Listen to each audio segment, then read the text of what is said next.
Assalamualaikum warahmatullahi wabarakatuh. Alhamdulillah, assalatu wassalamu ala rasulillah wa ala alihi wa sahbihi wa mawalah, amma ba'd.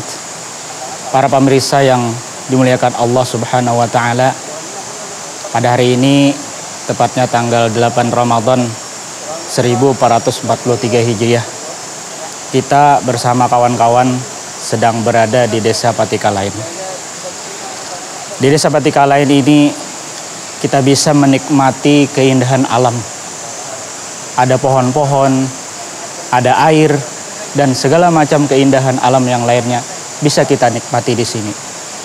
Seperti air yang kita tidak bisa hidup tanpanya, karena air adalah sumber kehidupan. Dengan air, dahaga kita bisa menjadi hilang. Dengan air, pepohonan bisa tumbuh. Demikianlah kehidupan kita.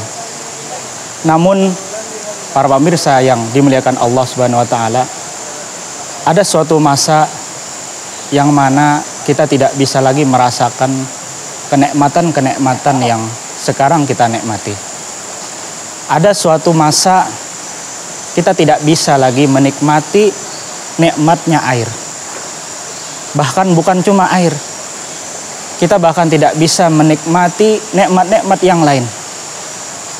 Pada masa itu, sebagaimana yang disabdakan oleh Nabi kita Shallallahu Alaihi Wasallam dalam sebuah hadis riwayat Imam Ahmad, Rasulullah Shallallahu Alaihi Wasallam bersabda, "Aksiru dzikra hadzimil ladzat," yang artinya perbanyaklah oleh kalian untuk mengingat pemutus kenikmatan atau pemutus kelezatan. Apa yang dimaksud oleh Nabi pemutus kelezatan tersebut? Pemutus kelezatan tersebut adalah al-maut, kematian. Kenapa Rasulullah Shallallahu Alaihi Wasallam menamakan kematian dengan istilah pemutus kelezatan? Karena kematian telah memutus segala kenikmatan, kelezatan yang kita rasakan.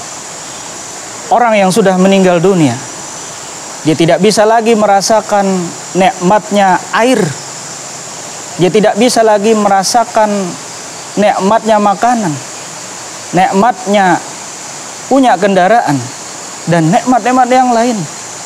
Karena mereka sudah terputus segala kenikmatan dari duniawi. Para pemirsa yang dimuliakan Allah Subhanahu wa taala, inilah perintah yang seringkali banyak dilupakan oleh kebanyakan orang. Kebanyakan orang lalai akan peringatan Nabi ini. Di antara mereka terbuai dengan kenikmatan-kenikmatan dunia, yang mereka terkadang tidak sadar bahwa kenikmatan dunia tersebut ada saatnya nanti akan terputus. Mereka tidak bisa lagi merasakan lezatnya nikmat dunia tersebut. Oleh karenanya Nabi pantaslah mengingatkan kepada kita dengan peringatan seperti ini. Para pemirsa yang dimuliakan Allah Subhanahu wa taala, tidaklah Nabi memerintahkan sesuatu kecuali di dalamnya terdapat banyak manfaat atau hikmah. Saya ingin menyebutkan sekurang-kurangnya ada 3 manfaat atau 3 faedah dari mengingat kematian. Yang pertama, dari kita mengingat kematian adalah menyadarkan kepada kita untuk supaya bersegera bertobat kepada Allah Subhanahu wa taala. Bertobat adalah perintah yang mungkin disepelekan oleh sebagian orang, seakan tidak memiliki dosa. Kenapa sebabnya? Karena dia tidak sadar bahwa dia suatu saat akan meninggal dunia. Oleh karenanya orang yang selalu ingat akan kematian, dia akan selalu bersegera bertobat kepada Allah Subhanahu wa taala. Kenapa? Karena tentunya orang yang mengingat kematian, dia ingin meninggal menghadap Allah dalam keadaan bertobat. Kita tidak tahu kapan kematian akan menjemput kita. Kata Allah Subhanahu wa taala, "Wa ma tadri nafsun bi ayyi ardin tamut." Tidak ada seorang pun yang mengetahui di bumi mana dia akan meninggal dunia. Kematian adalah rahasia Allah. Tidak ada seorang pun yang mengetahui kapan akan meninggal dunia. Idza jaa ajaluhum la yastakhiruna sa'atan wa la yastaqdimun. Allah Subhanahu wa taala berfirman, apabila sampai ajal seseorang, maka tidak dapat ditunda ataupun dimundurkan. Dan juga tidak dapat menghindar dari yang namanya kematian. Allah Subhanahu wa taala juga berfirman, "Qul innal mautal ladzi tafirruna minhu fa innahu mulaqikum." Katakanlah, sesungguhnya kematian yang kamu ingin menghindar darinya, maka kamu tidak akan dapat menghindarinya, dan pasti kematian akan menjemputmu. Para pemirsa yang dimuliakan Allah Subhanahu wa taala. Manfaat yang kedua dari mengingat kematian adalah selalu merasa cukup dengan apa yang Allah anugerahkan. Orang yang mengingat kematian, dia tidak akan menuntut lebih dari keduniaan. Dia merasa cukup, dia merasa qanaah dengan apa yang Allah anugerahkan kepadanya. Sehingga dengan itu dia selalu bersyukur kepada Allah apapun yang Allah takdirkan.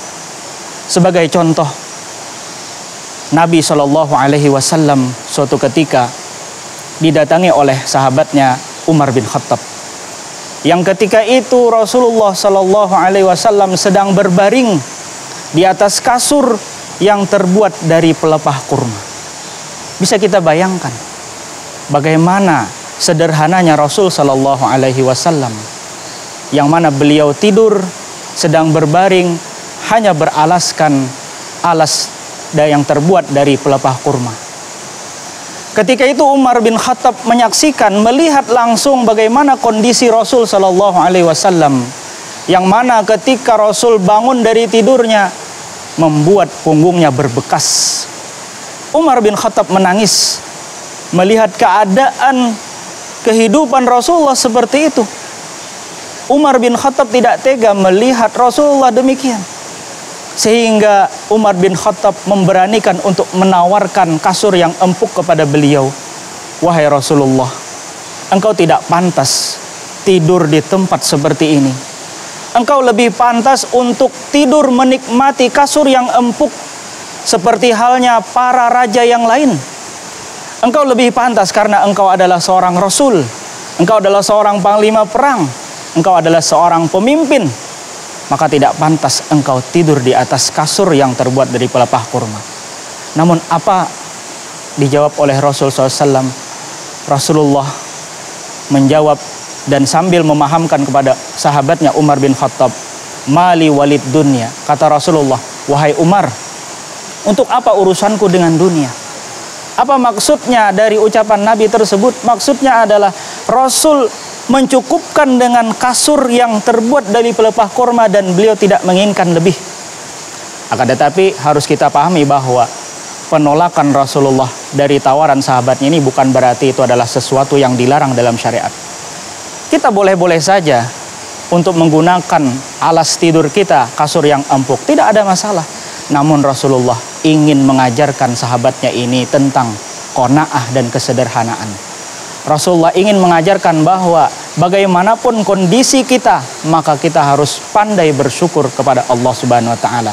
Rasulullah mengingatkan kepada sahabatnya Umar bin Khattab tentang dunia, yang mana bahwasanya dunia, aku tidak ada urusan dengan dunia ini. Karena dunia sifatnya adalah sementara. Yang beliau lebih fokuskan adalah untuk bagaimana bisa meraih kebahagiaan di akhirat. Para pemirsa yang dimuliakan Allah Subhanahu wa taala, manfaat yang ketiga dari mengingat kematian adalah bersemangat kita dalam beribadah. Orang yang sadar akan meninggal dunia, tentu dia akan lebih giat beribadah. Dia akan lebih rajin melakukan perintah-perintah Allah. Kenapa demikian? Karena orang yang mengingat kematian selalu beranggapan bahwa apa yang dia lakukan ini bisa saja itu adalah yang terakhir kalinya. Dia sholat, dia anggap bahwa sholat itu mungkin saja adalah sholat yang terakhir kalinya.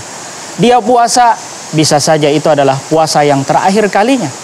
Dia membaca Al-Quran, bisa saja itu adalah ayat terakhir yang dia baca. Begitulah seterusnya. Begitupun ketika dia terbesit hatinya ingin melakukan maksiat, dia juga sadar bahwa bisa saja ini adalah dosa terakhir yang dilakukannya, sehingga dia tidak jadi melakukan dosa tersebut karena sadar bahwa dirinya akan meninggal dunia.